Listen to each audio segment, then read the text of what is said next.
Oh, lamig. Liligo tayo ngayon ng dagat. Maulap ngayon, masarap maligo ngayon kasi maulap. Ayan no. Ang weather ngayon no. Ayun, dahil pahinga nga natin ngayon ng 2 araw na naman, so naisip namin na magpunta kami ng dagat.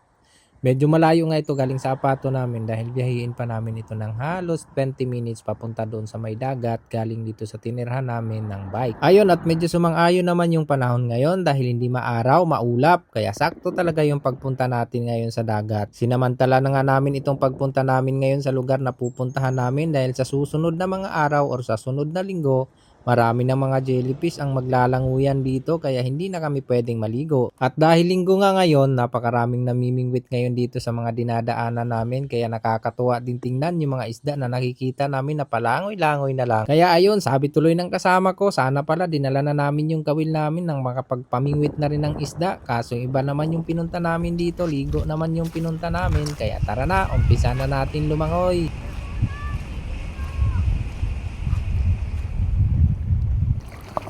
Woo!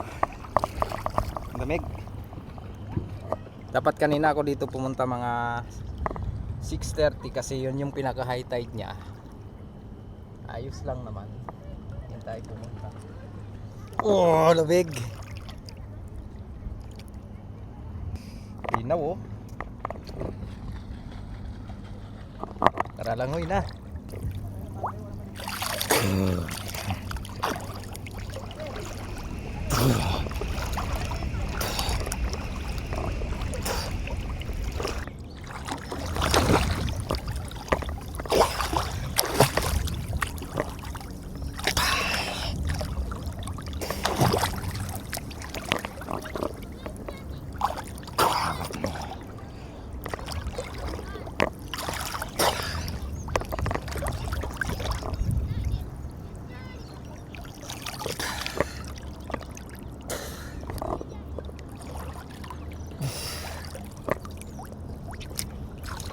Yan, bawal na tayo tumawid dito eh.